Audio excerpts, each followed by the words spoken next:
Hola, saludos amigos, sean todos bienvenidos a la tertulia de Interalmería Televisión. Falta un mes y un día para que llegue la Nochebuena. Bueno, pues ya el gobierno está esbozando una serie de medidas que han trascendido, se han filtrado a los medios de comunicación. Y claro, algunos, pues la verdad es que no paran de pensar en qué navidades nos esperan.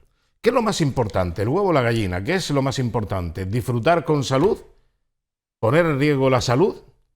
¿Anteceder el disfrute? Bueno, vamos a ver. Lo más importante, evidentemente, es la salud. Ahora, ¿tiene una estrategia el gobierno de España para preservarnos ante la pandemia? No. Va a uña de caballo. Rectifica continuamente y lo mismo te dice una cosa hoy que te la niega mañana y viceversa. Dicen que la Nochebuena no habrá más de 6 personas como comensales sentados todos a la misma vez a la mesa, salvo que sean convivientes, evidentemente, que entonces el número será pues el que tenga que ser. No sé si esta medida será celebrada por algunos que siempre ponen en tela de juicio la presencia de tanto cuñado. Bueno, puede ser una solución. Pero es que también una medida que, bueno, pues viene a ampliar de alguna manera el estado de alarma es que, bueno, el toque de queda, en vez de ser a las 10 de la noche, va a ser, afortunadamente, en Nochevieja a la 1 de la madrugada. Hombre, no tendría mucho sentido que el toque de queda fuese a las 10 de la noche o a las 11. Más vale que sea después de las 12, por aquello de celebrar el paso de una noche al día siguiente, al Año Nuevo. Bueno, pues así están las cosas. En Andalucía pues se lo están pensando. Pero claro, esto no es cuestión de comunidades autónomas. Lo único que faltaba es que se celebre la Nochebuena y el Año Nuevo, se celebren en unas comunidades a unas horas y a otras horas en otras comunidades. Habrá que ponerse todos de acuerdo y que sea una cuestión de toda la nación. Pero en definitiva, bueno, ¿nos preocupa eso? Más vale que nos preocupe el tema de las vacunas. No se sabe con qué laboratorio vamos a contratar la vacuna o qué tipo de vacuna van a dispensar a aquellos que decidan vacunarse voluntariamente, porque, claro, esto es voluntad de cada uno. No lo puede imponer el gobierno. No vaya a ser que salga mal la vacuna y encima se cargue de situaciones incómodas ante los tribunales de justicia el gobierno de España, que bastante tiene ya con lo que tiene. Pero una noticia muy importante. El gobierno de España ha diseñado que se van a dispensar las vacunas y se van a administrar las vacunas. ¿Saben dónde? No va a ser en las panaderías, va a ser en los centros de salud. Y yo me pregunto, cuando usted se ha vacunado recientemente de la gripe, ¿a dónde ha ido? A un centro de salud. Dice que una medida extraordinaria es que va a poner en marcha 13.000 centros de salud en toda España. Casi los que hay. Tenemos en España 13.122 centros de salud. Miren ustedes, afortunadamente ya se lo ha encontrado hecho el presidente del gobierno de España. En fin, vamos a saludar a nuestro contertulio Jorge Molina.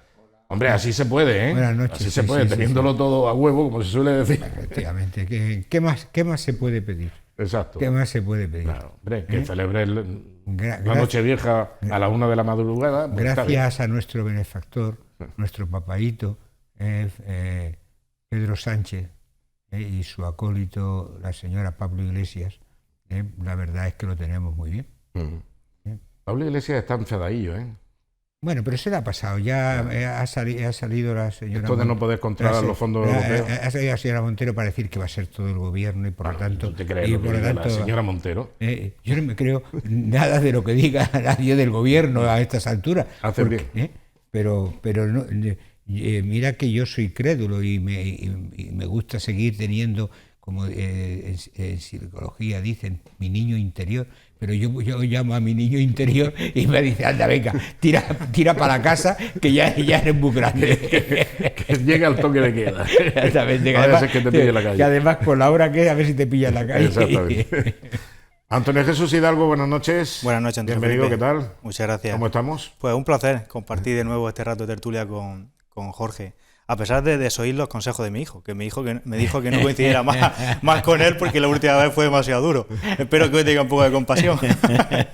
Bueno, Jorge no es duro, claro, únicamente que... Una persona a la que valoro muchísimo y seguro que va a ayudar a que todos nos engrandezcamos, culturalmente hablando, con su sapiencia. Muy bien.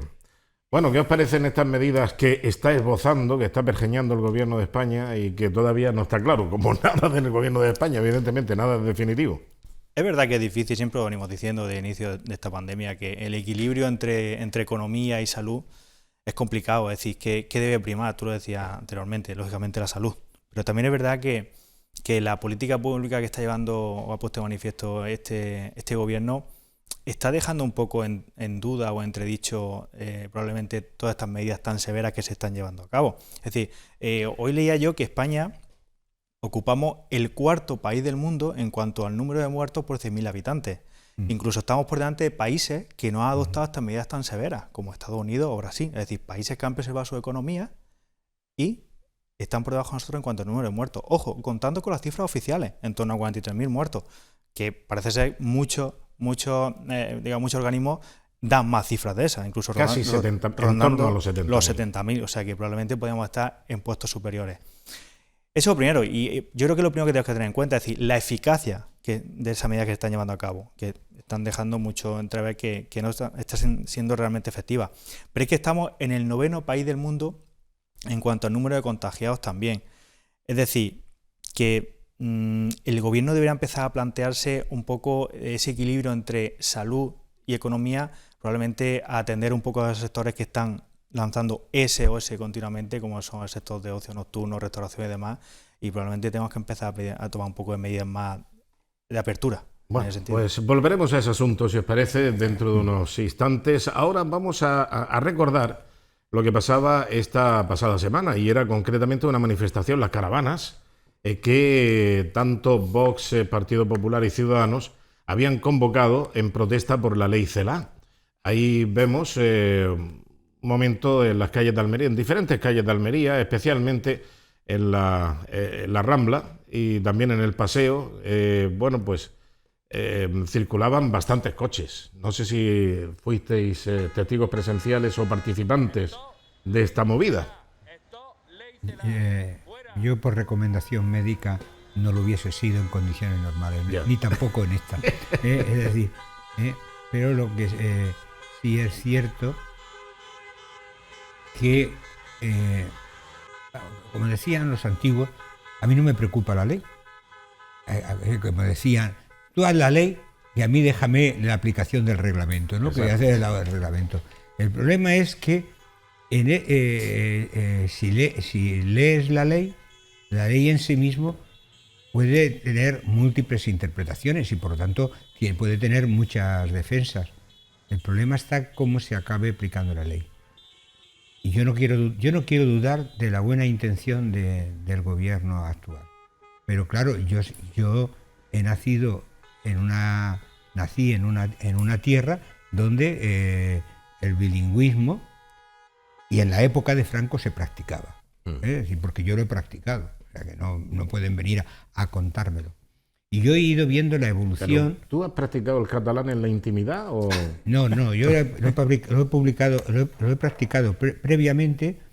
En mi casa éramos castellano parlantes, pero en casa de primos, hermanos, eran catalano parlantes. ¿Y qué ocurre con esas en casa de mis primos? Que hoy sus hijos hablan un castellano pésimo, con falta de ortografía. Es decir, y claro, y el argumento de mi tía, de que si van a trabajar en Cataluña, ¿qué más da? Claro, es un argumento tan pobre y tan de orejeras, es decir, cuando tú tienes una posibilidad de más de 500 millones de personas, de poder abrirte al mundo, que tú te cierres estrictamente a Cataluña, me parece de una pobreza cultural y mental impresionante. Entonces, cuando llegan y me dicen, no hombre, pero es que el castellano no se va a perder en Cataluña. Claro que no se va a perder, si hay más castellano hablantes que catalano hablantes. Pero el problema no es eso, el problema es que tú llegues ahora a un ayuntamiento y el papel te lo suelten en catalán y no en las dos lenguas. El problema es que tú quieras trasladarte con tus hijos porque tienes una oportunidad de trabajo y le estás complicando la vida a tus hijos y vamos a ver cuál es tu desarrollo profesional ahí. O sea, que se convierte en una tierra hostil, no vamos a decir hostil, pero no amable. Es exactamente igual que si te fueras a Francia. Hay zonas de Francia donde se entiende el castellano. Hombre, claro. Es decir, que realmente... Y entonces dices, aquí hay algo que no me cuadra. ¿Y por qué? Porque hay los antecedentes de 30 años donde la ley CELA lo único que ha venido a hacer es que lo que se está haciendo sea legal. Y entonces me dices, oye, entonces si ahora va a ser legal, antes era ilegal. ¿Y qué se ha hecho para que no sea legal? No se ha hecho nada. Y ahí están los gobiernos del PP que cobardemente metieron la cabeza debajo de la mesa. Que no saquen pecho ahora. Que no saquen pecho. O sea, el refrán castellano, que es muy sabio, dice que más vale una vez colorado que 100 amarillo. O sea, ¿cuántas veces se han tragado lo de la alta inspección, lo de el incumplimiento? Y tú vas ahora mismo a ciertas zonas de Cataluña, claro, no vamos a hablar de Barcelona, que es una urbe y tal, y ni siquiera Tarragona, que es la menos catalana, que es donde yo nací, la menos catalana de Cataluña. Tú vete al interior, a ciertos pueblos, donde el castellano ha desaparecido por completo, en todos los niveles, Dices, ya, pero si tú te hablan, pues sí, si tú te esfuerzas, te hablan en castellano y es como el chiste, ¿no? Oiga, que lo que le he dicho que son 10 euros y usted me ha dado 9,5 euros. Eso es en catalán, ¿no? Más de un de euros y son 9,5. Y tú, no lo entiendo.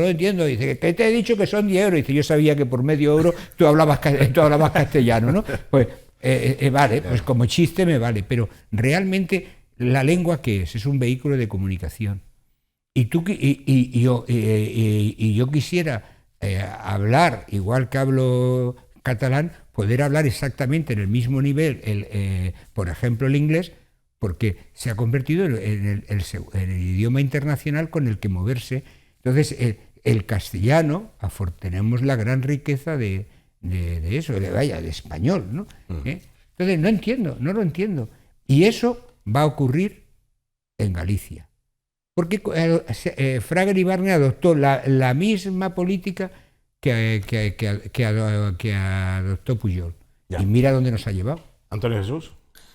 Bueno, la ley CELA ya a priori es el octavo intento o la octava reforma del sistema educativo en España. Y eso ya pone en evidencia o deja bastante claro la posición que ocupa la educación en nuestro país. Es decir, a golpe de cambios políticos vamos cambiando el sistema educativo, la forma de educar a nuestros hijos.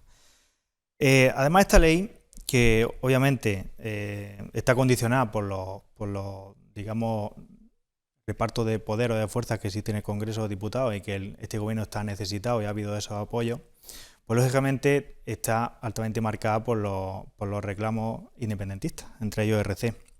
Supone un ataque directo al castellano, la segunda lengua más hablada del mundo. 600 millones de habitantes hablan el castellano, y que en nuestro propio país no defendamos el castellano, pues parece increíble. Voy a leer una sentencia del Tribunal Constitucional 31/2010 en relación a un recurso que se puso a la Ley de Reforma del Estatuto de Autonomía de Cataluña. Y dice el Tribunal Constitucional: deja claro que donde existe una lengua cooficial, esta no puede ser la única lengua vehicular en y de la enseñanza, es decir, por y para la enseñanza, sino que también lo ha de ser el castellano, lengua oficial del Estado en su conjunto, esto es, del Estado globalmente considerado y lengua común de todos los españoles. Eso lo dice el Tribunal Constitucional en el año 2010, en este, digamos, trayectoria o este elenco que ha habido de sentencias regulando la distribución de competencias entre Estado y comunidad autónoma, el Estado como competencia básica de legislación de materia educativa y las competencias de desarrollo para la comunidad autónoma. Pues yo creo que es tajante el Tribunal Constitucional en ese sentido, con lo cual esta ley es inconstitucional a todas vistas en cuanto al tratamiento que hace el castellano. De todas maneras, los padres de la Constitución, en su momento, fueron también muy tibios. O sea, claro, hay que ponerse en el pellejo del momento que vivíamos. Claro. Es decir, pero realmente fue muy tibio. Pero pero después que se podía haber corregido, porque tú no puedes aspirar a acertar en el 100% de las cosas en unas dimensiones como es la reconstrucción y elaboración de un nuevo, dentro de un país, pasar un tránsito de una dictadura a una democracia. Por lo tanto, tienen muchísimo mérito y hay muchas cosas que agradecerle, pero no pudieron, era imposible que acertasen en todo. Para mí el problema, y a quien tengo que censurar, es a los gobiernos sucesivos que fueron empeorándolo y no poniendo coto o límite en las desviaciones. ¿Por qué? Porque al final tenemos los lodos de aquellos polvos. Y eso es lo grave. Y si dijesen, mira, déjate de pamplinas, pero tío, la educación hoy en día es la 7ª maravilla del mundo. ¿Pero qué nos dicen los informes PISA? Nos dicen lo contrario. ¿Qué nos dicen? El nivel de muchos de los ahora es grado, antes licenciado, que salen de nuestra universidad. Y claro, enseguida te llegan los coríferos y dicen, tenemos la generación más preparada de la historia de España. No, señor, está usted mintiendo. Parada. Está tenemos la generación más titulada de España. Y preparada. Y efectivamente para engrosar la lista del paro, porque muchas de las carreras no están adecuadas a la demanda. Y además, en detrimento de oficios que representaban una preparación base, que lo único que había que haber hecho es vertebrar mejor el paso de la formación profesional a la universitaria. ¿Por qué? Porque una persona terminaba en algún momento los estudios y tenía una preparación. Ahora no tienen ni cultura general, ni una formación profesional, claro, ni un oficio. Y encima la universidad con unos planes de estudio alejados de la realidad de país actual y sin visión de futuro de dónde van a estar los empleos en los próximos 10, 15, 20 años. Pero es que esta ley, Jorge, aún va a agravar más lo que tú estás exponiendo de esa manera tan brillante. Es decir, la calidad educativa en España, el sistema educativo español, que ya creo que la OCDE lo cataloga en torno al puesto 40 de los países más desarrollados, va a todavía verse más perjudicado con esta nueva ley que lo que va a permitir pasar de curso sin límite de suspenso. Esa es una primera medida. Entre otras, también se va a fomentar la educación sexual y afectiva. Se va a fomentar el estudio de valores democráticos. Yo no pongo en duda el estudio de valores democráticos, pero ¿cómo se va a transmitir esa forma de estudiar y saber la historia? Es decir, al final aquí todo lo que va a responder va a ser a un adoctrinamiento. Nos van a enseñar la historia y los valores democráticos que ellos estiman convenientes. Entre otras cosas, una medida estrella de esta ley es que los inspectores educativos no van a ser nombrados por oposición, sino simplemente a dedo. Yo que soy hijo de la formación del espíritu nacional, asignatura que tú y yo sufrimos en el bachillerato, me parece bastante menos doctrinario que lo que estamos ahora hablando. Y hombre, si la educación sexual, según como sea, puede ser interesante, puede tener su morbo, pero realmente en valores democráticos. Vamos a educar en valores, y en esos valores está el concepto de la democracia y el respeto a los demás, que es una de las bases que nos estamos olvidando de la democracia. Bueno, vamos a ver lo que dicen nuestros políticos, representantes políticos que han hablado sobre este asunto. No son todos, evidentemente, pero vayamos por orden. Ramón Herrera, que es parlamentario del Partido Popular, ha hablado sobre y ha criticado esta ley CELA, la ley, la 8ª reforma, no desde los Reyes Católicos hasta ahora, sino desde que se instaura la democracia en España hasta la fecha. Ya van 8 reformas educativas. Bueno, esto no hay país que lo aguante. No creo que haya precedentes en países del entorno europeo que hayan tenido en tan poco tiempo, en tan corto segmento, hayan tenido 8 variaciones, volcar una ley a otra, derogar, volver a empezar, etcétera, etcétera. Bueno, vamos a escuchar lo que decía Ramón Herrera.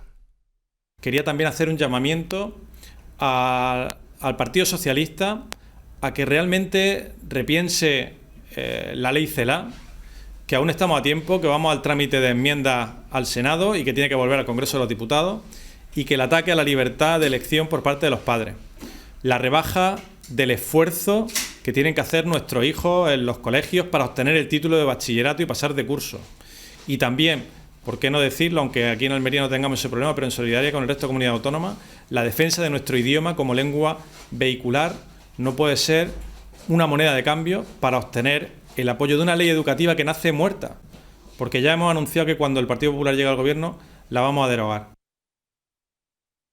Bueno, habrá que verlo, porque claro, muchas veces ha dicho el Partido Popular que iba a reformar una ley o a derogar una ley. El único que ha cumplido ha sido Zapatero, cuando derogó el Plan Hidrológico Nacional y la vuelta de nuestro dispositivo, que no estaba en guerra en Irak, o sea, que no estaban batallando. Bueno, ¿qué tenéis que decir al respecto? Bueno, yo... tirar por elevación es muy fácil. Muchas veces, más que volver a cargarse la ley, a lo mejor lo que hay que hacer cuando se llega al gobierno, ver, porque seguro que de esa ley de CELA no todo es desdeñable, ver y posiblemente si se parte de ese espíritu es cuando se puede potenciar aquello que es positivo y cambiar aquello que se demuestra numéricamente que no lo es, ¿no? Y vuelvo a lo mismo, el PP se tiene que poner un puntito en la boca. Ramón es el coordinador, porque él es profesor universitario en la Universidad de Almería, él es coordinador de temas de universidad dentro del Parlamento. Él dijo que iba a crear un equipo de trabajo de diferentes para... han pasado un tiempo y yo, claro que puede ser que como estoy tontico, puede ser que lo hayan dicho y yo no lo haya escuchado, ¿no? Pero en fin, vamos a hacer y a decir menos, que es lo mismo que en la pandemia. Mucho bla, bla, bla. Hemos visto muchos políticos y, en cambio, profesionales, muy pocos. Es más, después nos enteramos que el comité de expertos no existía. Antonio. Bueno, yo he tenido el placer de asistir a las clases del padre de Ramón Herrera Campos, ilustre decano, profesor de Derecho Civil, porque yo he estudiado en un colegio público, en un instituto público, en una universidad pública y a distancia. Los dos títulos universitarios que tengo, los dos son en una universidad pública. Bueno, sí, yo lo que más critico de esta ley, con independencia de cuestiones más técnicas o menos técnicas, es la falta de libertad a la hora de elegir como padre que tu hijo pueda estudiar en un colegio público o concertado, que tu hijo pueda recibir educación religiosa, educación sexual, o que tu hijo tenga una enseñanza complementaria a otra. Eso es lo que yo critico, o la falta de libertad. Y parece increíble que un gobierno social comunista, precisamente que se erigen como el máximo defensor de las libertades o derechos fundamentales. La parte comunista. Al menos, ¿en qué país ha sido eso? No. Tú dime a mí un país en todo el globo terráqueo, en los 140 años aproximadamente desde que Marx empezó a escribir, dime a mí en qué sitio. Yo quiero pensar, o al menos igual soy demasiado bueno pensar que Podemos no quiere instaurar aquí un régimen comunista. Al menos prefiero pensarlo. Efectivamente, todas las actuaciones van encaminadas a ello. Pues bueno, eso es lo que preocupa. Y aparte, la falta de consenso. Es decir, una ley que regula el sistema educativo, hay determinadas cuestiones de un país que tienen que ser aprobadas por consenso, que tienen que requerir de un pacto, al menos de las principales fuerzas políticas, un pacto cuanto menos nacional. Y que lo aprueben 177 votos a favor del Congreso, PSOE, Podemos, ERC, PNV, Compromís, Coalición Canaria y Más País. Bueno, pues todas esas fuerzas políticas en conjunto, de los 24 millones de votos que se emitieron, no llegan prácticamente al 50%. Es decir, y entre ellos, que las reivindicaciones más importantes sean las de ERC, que representan 1,5 millones de votantes, es decir, eso pone en cuestión o pone sobre la mesa al presidente del gobierno a la hora de valorar la democracia. Es decir, señores, nos ponen un veto a Vox como fuerza política legítima representada en el Congreso con 52 diputados y 4 millones de votantes, un veto cuando nuestro ideario, nuestro programa se ajusta perfectamente al orden, al sistema constitucional actual, y sin embargo ellos lo han dicho, normalizar una fuerza política como es H. Bildu, que cuenta entre su formación con exterroristas o que, entre otras cosas, pues una fuerza que no condena el terrorismo o que lleva en su diario principal de las medidas la independencia del País Vasco. Es decir, a la hora de negociar, no solamente hay que tener en cuenta qué negocias, sino con quién negocias. Bueno, Y pero- legitimar a esos negociadores deja en evidencia la clase de político que eres. Bueno, vamos a seguir escuchando más opiniones. Ahora la de un representante del Gobierno de España, que es el que ha puesto en práctica esta octava ya reforma de la Ley de Educación. Se trata de Indalecio Gutiérrez, diputado del Partido Socialista por la provincia de Almería. Vamos a escucharle. Lo primero que hay que decir es que la ley ha tenido un amplio apoyo parlamentario. Se ha negociado con más de 10 partidos del Congreso, del espectro parlamentario. Y la ley viene a intentar paliar algunas deficiencias graves que tenía la ley Wert. Entre ellas, por ejemplo, en formación profesional, y además, en los últimos años se veía la proliferación de centros concertados en detrimento de los centros públicos, algo que creemos que hay que solucionar. O sea, no es que estemos en contra de la enseñanza concertada, pero no puede ser que ya llegue un momento en que la enseñanza pública se vea arrinconada. Es tremendo. O sea, no podemos permitir que haya tantos listos. Vamos a ver si fomentamos que seamos más tontos. Vamos a ser más tontos todos, porque es que no podemos permitir que haya tanto listo. Y luego dice, es que claro, hablando de tontos, dice que ha habido un apoyo mayoritario, pero si han aprobado la ley por 2 votos de diferencia, si solamente ha habido 2 votos, es de las leyes, siendo tan importante, tan trascendente, tan, bueno, pues expansiva y ocupando a tantos millones de familias en España, que la han aprobado por 2 votos de diferencia. Y dice que ha habido un apoyo, un amplio apoyo. Y dice que ha habido deficiencias graves y que ahora las van a solventar con la formación profesional. Pero si desde que entró el Partido Socialista ha ido la formación profesional en declive, si teníamos una magnífica formación profesional hace ya muchos años, pero desde que la cogió la primera ley de educación del Partido Socialista, se olvidó de la formación profesional. Si lo que estamos ahora es precisamente echando en falta que no tuvimos en su día la recuperación de la formación profesional, porque aquello parecía como de tercera división.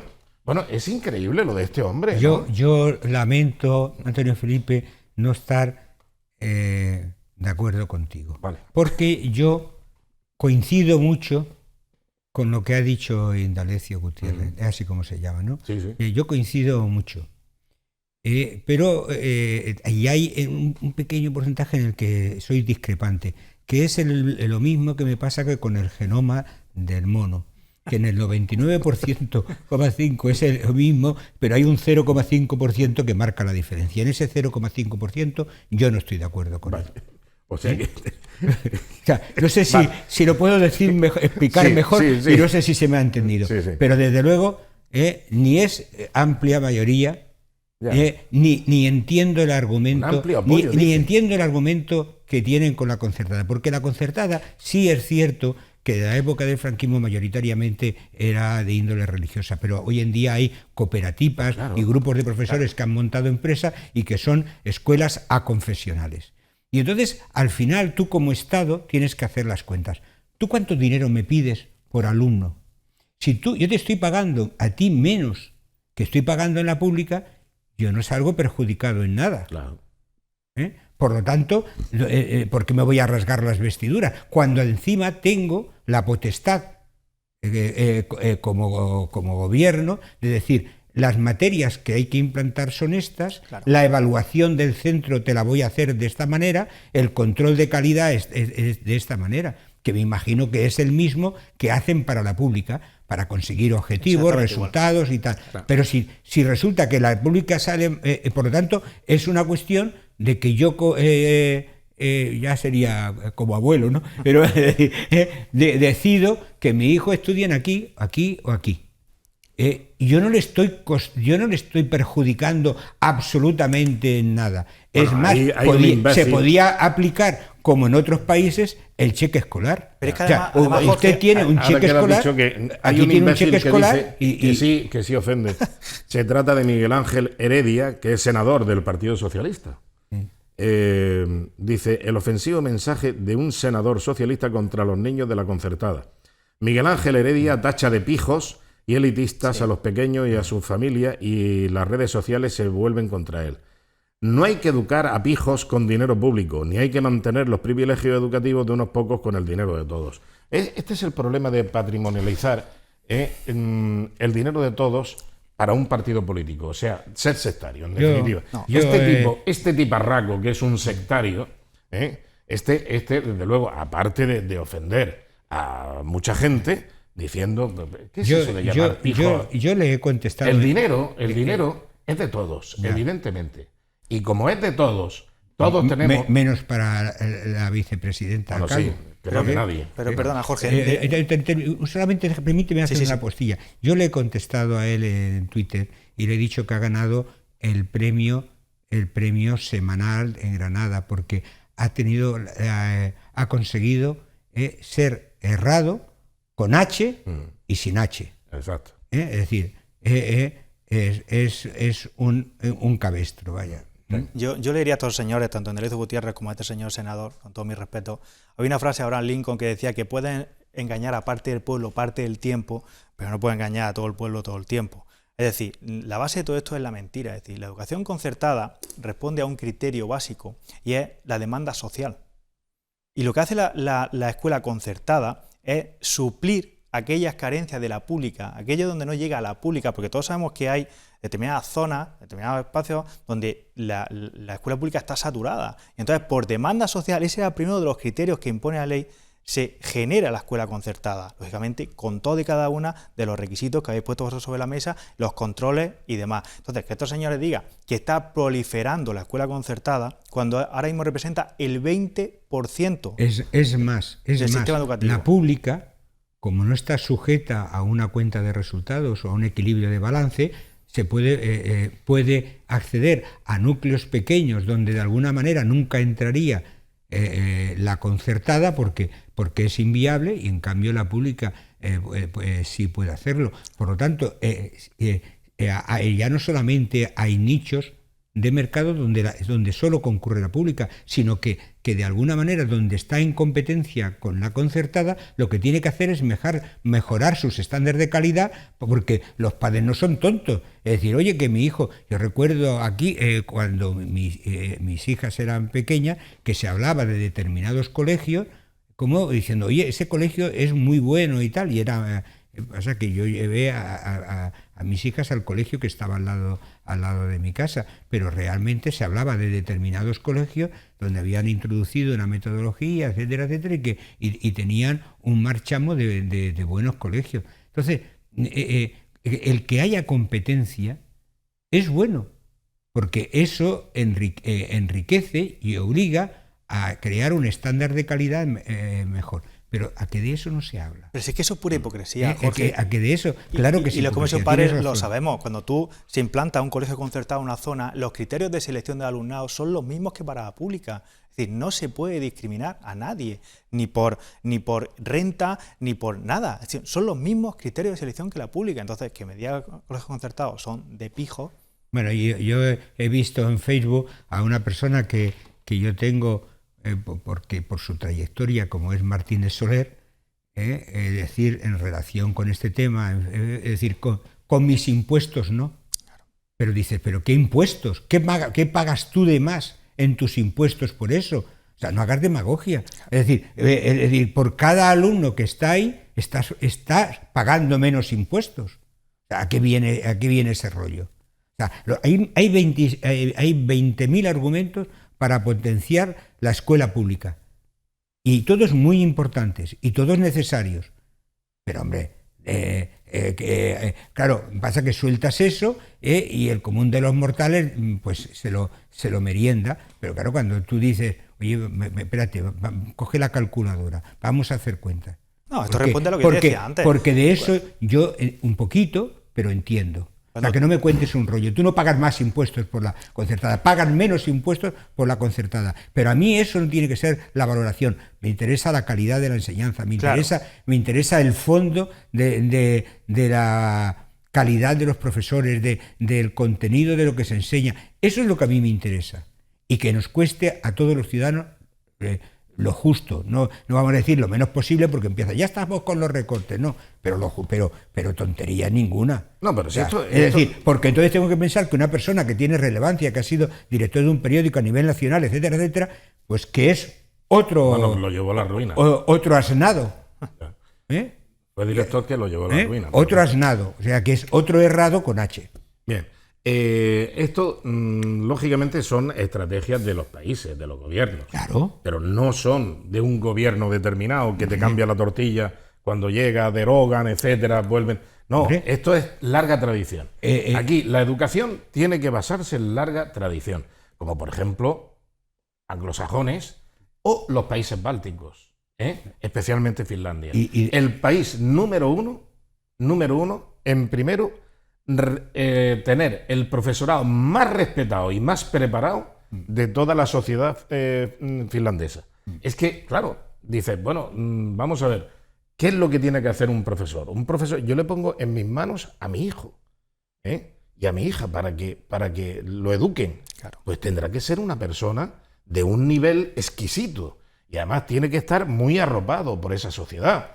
Y en cuanto, lógicamente, haya alguna disfunción, bueno, eso es imposible mantenerlo. Bueno, así es como funcionan los países. Y la educación es algo estratégico. Totalmente, es fundamental. Aunque ahora haya aparecido un yacimiento de telurio en Canarias que puede ir un tema muy unido a todos esos movimientos geopolíticos que se están haciendo. Es decir, yo no conozco, porque las minas de Rodalquilar ya no sabemos si son, a pesar de la mejora de la tecnología, la explotación sería rentable, pero yo no conozco en España ni las minas de oro, ni de brillantes, por lo tanto, yacimientos de petróleo. Efectivamente, por lo tanto, quiere decir que somos un país que tiene que tener una visión de futuro. Y en mi primer libro hablaba de Corea del Sur, que cuando termina la Segunda Guerra Mundial, prácticamente la población es toda analfabeta. Y hacen un plan estratégico. ¿Dónde está hoy Corea del Sur? O sea, tiene universidades, aunque lo de los rankings de Shanghái y tal, yo tengo también muchas cosas que decir en contra. Pero dentro del ranking de Shanghái, entre las 100 primeras, tiene universidades Corea del Sur. Y ha conseguido una renta per cápita y una población, o sea, incluso una respuesta ante el COVID-19 ejemplar, que ya la hubiéramos querido nosotros. Entonces, la educación es algo tan estratégico en un país como nosotros, un país que está en el sur de Europa, que su única gran sostén económico es el turismo, los servicios, y que tiene una cantidad de retos en inteligencia artificial, en digitalización, en 1000 cosas, y mientras Finlandia, que tú la acabas de nombrar, hace ya como 5 años tiene un ministerio de futuro, intentando implantar a todos los niveles situaciones que pueden contribuir de futuro, aquí estamos papando moscas. Sí, no, hombre. Es que el modelo de desarrollo y el nivel de evolución de los estados de bienestar anglosajones, Finlandia y demás, está muy por encima del nuestro, vamos, entre otras cosas por la idiosincrasia del pueblo, la gestión de sus dirigentes y lo que estamos hablando en general. Pero mira, decías tú antes, Jorge, hablaba de las posibles deficiencias del sistema del 78, y lleva mucha razón. Yo soy firme defensor del orden constitucional 78 y de su sistema, y para mí los padres de la Constitución fueron magníficos, brillantes, pero probablemente uno de los causantes, uno de los, digamos, problemas más evidentes es este. Es decir, ellos preveyeron que ciertas cuestiones se regularan mediante ley orgánica, pero, me parece muy bien, muy acertado, pero probablemente le dieron demasiada libertad a la ley orgánica, es decir, con la simple mayoría absoluta. Existirían algunas cuestiones como educación, como sanidad, como inmigración, que deberían regularse por ley orgánica, pero con una mayoría cualificada, es decir, que exijan un consenso. Y no estaríamos en la 8ª reforma del sistema educativo, y no estaríamos en el nivel tan bajo de calidad de enseñanza que tenemos, y no estaríamos en estos sistemas de adoctrinamiento educativo. Y lo que tú decías, porque es muy estratégico desde el punto de vista político. Bueno, ahora continuaremos, si queréis, con este asunto. Me parece muy interesante y, lógicamente, es de amplio espectro y alcance. Pero me gustaría hacer una pregunta. Estamos hablando de la ley de educación. Pero no, estamos hablando de la ley de formación académica. Educación ninguna. Es que hay que diferenciar lo que es educación. Es que tenemos un país maleducado.